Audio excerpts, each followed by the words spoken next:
அனைவருக்கும் வணக்கம். நாம் இன்றைக்கி பார்க்க போகிறது தூதுவளையை பற்றி தான். இது ஒரு காயக்கற்ப மூலிகை. இது கொடியாக வளரக்கூடிய ஒரு கீரை வகை. இதை வள்ளல் பெருமாள் ஞானப்பச்சிலை என்று கூறியிருக்கிறார். இது தூதுவளையை பற்றி செய்திகள் இலக்கிய நூல்கள், வரலாறு நூல்கள், புராண நூல்கள் இதெல்லாம் எடுத்து பார்க்கும்போது தூதுவளையை பற்றி குறிப்புகள் அதிகமாக இருக்குது.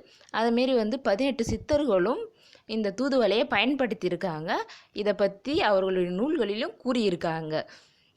இந்த தூதுவளையை நீங்கள் பார்க்கக்குள்ள அது தண்டு பகுதி, இலை பகுதி, காம்பு அனைத்து பகுதியிலும் முட்கள் அந்த கொக்கி முள் மாதிரி காணப்படும்.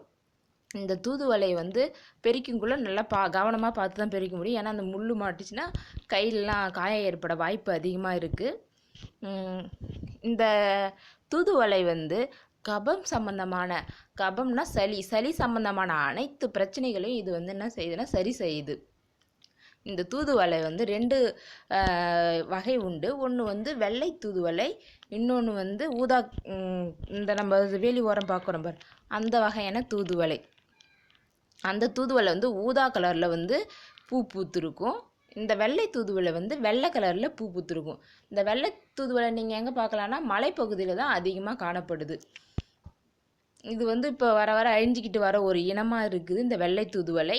ஆனால் நம்ம பெரும்பாலான பேர் அந்த வேலி ஓரமாக படர்ந்துருக்கும், அந்த ஊதா கலரில் பூத்துருக்கும், அந்த தான் நம்ம நிறைய பேர் பார்த்துருப்போம். அந்த வெள்ளை தூதுவளை பார்த்தது கிடையாது அதிக பேர். இது தூதுவளையை நம்ம சாப்பிட்றதுனால ஆண்மைத்தன்மை பெருகுது. கபம் சம்பந்தமான அனைத்து நோய்களும் குணமாகி நம்ம உடல் வலுப்பெறுது. இதை எப்படிலாம் சாப்பிட்லான்னா அந்த தூதுவளையை நம்ம ரசம் வச்சு சாப்பிட்லாம், இல்லைன்னா அடை மாதிரி சுட்டு சாப்பிட்லாம், தோசையாக சுட்டு சாப்பிட்லாம், சூப் வச்சு சாப்பிட்லாம், துவையல் அரைச்சி சாப்பிட்லாம், இல்லைன்னா சட்னியாக கூட அதை யூஸ் பண்ணி நம்ம சாப்பிடலாம். கஷாயம் வச்சு குடிக்கலாம், குழந்தைங்களுக்கு கஷாயமாக வச்சு கொடுக்கலாம்.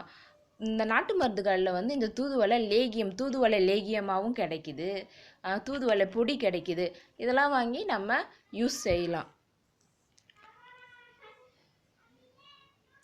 இதோட இந்த தூதுவளையோட செடி அதோட இலைப்பகுதி, பூ, காய் அனைத்துமே மருத்துவ குணம் கொண்டதாக இருக்குது. அந்த வேர் பகுதி கூட மருத்துவ குணம் கொண்டதாக இருக்குது. அதில் ஒரு பகுதி கூட நம்ம வேணான்னு தூக்கிப்பட முடியாது. எல்லா பகுதியிலுமே மருத்துவ குணம் அதிகமாக இருக்குது.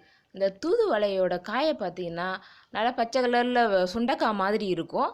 அது முத்தி போச்சுன்னா பழுத்துருச்சுன்னா ரெட் கலரில் நல்லா டார்க் ரெட்டில் இருக்கும்.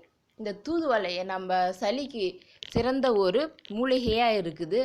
நம் பாரம்பரிய மூலிகையில் இந்த தூதுவளையும் இருக்குது. அதனால் நம்ம இதை அடிக்கடி உணவில் சேர்த்துக்கிட்டா நல்லது. நன்றி.